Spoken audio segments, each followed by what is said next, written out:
everybody? Welcome to episode number 7 of Convos with Caleb. I'm Caleb Herring. I'm a pianist by trade. Check out the other videos on the channel. Let me know what you think. Like, comment, and subscribe on the video. It helps the channel a ton. This video here, I'm going to be talking about what it has been like living in Hilton Head Island, South Carolina. I think I've had a fair shake at it. I've been down here for about an entire year. I got here April 26th of 2020. Today is April 25th of 2021. So 364 days, or if it was a leap year, I don't know how all that stuff works, but about a year. Maybe I should have waited to do the video tomorrow for the actual 1 year anniversary, but you'll have that. So here we are. I moved down from the Midwest, Indiana, born and raised. I'm 25 years old. 24 years of that was spent in the frozen tundra, 6 months out of the year that they call Indiana. I'm being a little bit sarcastic and a little bit, playing around just a little bit, but it's cold. And if you're from the Midwest and you're from the North and you're from a similar climate, you know what it's like to walk out on a cold, brisk January morning, ice on your windshield, that thick ice where it takes it more than, you got to use a little strength. You know what I'm talking about. I had to get away from that. That's not really the exact reason I moved down. But yeah, here we are, 1 year into it. I just wanted to kind of talk about what it's been like living down here. And so, what's the first thing that comes to mind when I think of living in Hilton Island? I would probably say just the feeling of living on an island. It's an actual island. There's only one way on and one way off. And if there's somebody pulled over, or if there's a wreck on that one way on, one way off, it can get pretty bad. And I'll talk about traffic a little bit, I guess, right now. That was really hyped up. Probably the most overrated thing, over-exaggerated thing about coming down here, with people talking about the traffic. Like I said, you will have moments when that one way on, one way off bridge is, like I said, backed up. And when it gets backed up, there's only 2 lanes on each side going and coming. It gets backed up. And like I said, it takes a wreck or something going on the bridge for that to really happen. Most of the time it flows really well. But other than the bridge and accidents and getting pulled over and everything, traffic really isn't that bad. Like I said, you'll have times where it's bad, of course. You'll have that anywhere though. And that was one of the things people were talking about a lot when I was coming down here, was telling me about the traffic and how bad it was. And I was like, well, it is what it is. I'm not gonna not move because of traffic. That's not gonna be a thing. But yeah, I got down here and I've been down here a year, and traffic's not that bad. You're gonna get where you need to go in a reasonable amount of time. If you've been to Chicago or Los Angeles, that's traffic. That is traffic, where you're downtown and you gotta wait 10 minutes to turn right at a stop sign, or you're in Los Angeles and you're on 6 lanes each way at 4 or 5 o'clock. That is what you call traffic, and that's the kind of traffic that would make you actually not want to move somewhere. But I love Chicago. Los Angeles, okay, I'll talk about it in another video, but Chicago, that's a great city right there. Anyways, so that's the first thing that would come to my mind. Is just back to the original point, is just the idea of living on an island. I don't really know how to explain that, but it's a cool feeling. It's a weird feeling. It's I live on an island. That's just the best way to explain it for me. It's pretty cool. Second thing, of course, would probably be the weather. It's probably one of the main reasons people move down here. The weather's pretty good. Coming from Indiana, like I said, I know what it's like to be really, really cold. Down here, it doesn't get really, really cold. It gets cold, and actually, it gets a little colder than I thought it did. So December through February, so really only 3 months. It's pretty chilly. The weird thing about it is you'll have 32 degrees, and then the next day it'll be sunny and 80 out of nowhere. But then that's not the norm. It's just, you'll have that though. It's not common that you'll have sunny 80-degree days in December, January, February, but it happens, which, it's kind of crazy. Like I said, in Indiana, it's completely different. That's impossible. 80 degrees in December will never happen. Maybe it has. Maybe I just haven't done my research. But It gets colder than I thought it did. We're just moving down here, not really knowing what the winter was gonna be like. I knew there wasn't really gonna be snow or ice, and there's literally not any snow or any ice. I think I've seen some pictures of where it snowed a few years back. There's probably been ice every now and then, but in my 12 months and like I've done the year loop, no snow, no ice. So that is a blessing. Super high, super excited and happy about that. But it does get colder than I thought it did. 30 to 35 to 40, in between 30 and 45 is a pretty common occurrence in that winter span of months right there. In the mornings and the nighttime is when it's really cold. And I gotta wake up pretty early 'cause I go to the gym, usually around 5:45, 6 a.m. every single day. And in the winter months, I just remember being really cold. And then at nighttime, of course, really cold. And living on the island and being surrounded by water, 60 degrees here and 60 degrees Indiana is kind of two different things. Technically, it's the same thing, same degree in Fahrenheit. But you know what I'm talking about if you've experienced both. It's just being by the ocean and being by the water and the wind. It's pretty cool. 60 degrees down here is pretty cool. But when it gets to April through really like October, which is different from the Midwest. Of course, October is, I know Halloween's in October. I just always remember being really, really cold on Halloween. But down here, October into November, it's pretty warm. But yeah, April through the summer months and into, like I said, October even, it is nice. Like, especially like Hilton Head Island. When I came down here last April, I didn't see a cloud for like 3 weeks. No exaggeration. Like, it was sunny and like 85, 90 degrees every single day. No rain, no clouds, like nothing but perfect weather. Like I said, I got here like April 26th. Up until like the middle of May, it was sunny and perfect every single day.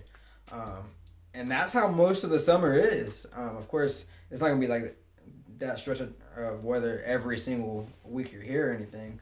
But I mean, 85, 90% of the time, you're going to be having a really great day in one of those months throughout the summer, because it gets really nice. And that the traffic, and then the second thing people were kind of telling me about was the weather, how it's going to be so hot.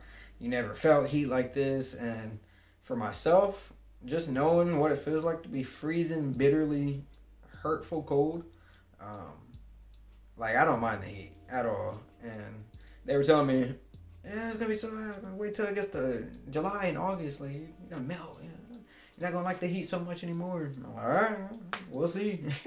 Knowing that I would not have a problem with it. So the summer months deep into summer came around, July, August, September, and it was perfect. It was so nice. August, September, October, beautiful.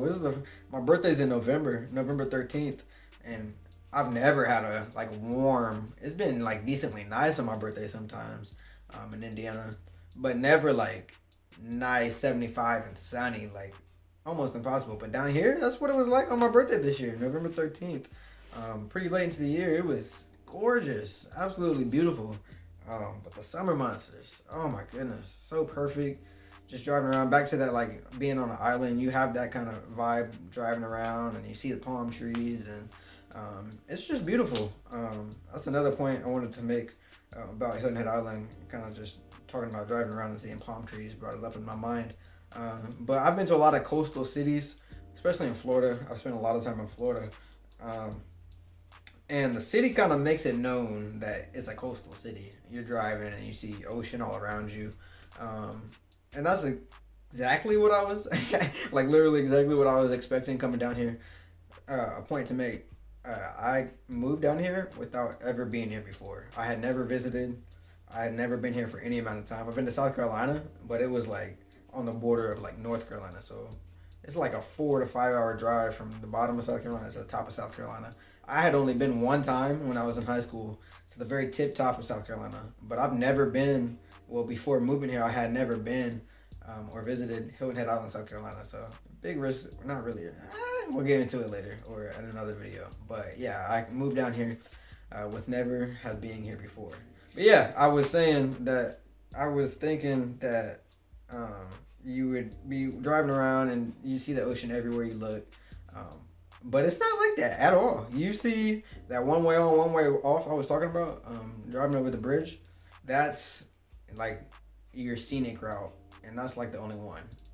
I'm not saying it's not a scenic route because it is very beautiful looking at all the trees and the palm trees and you know the beauty all around nature and everything. But just driving through Hilton Head Island, you will not see the ocean until you get to the beach or if you're crossing the bridge.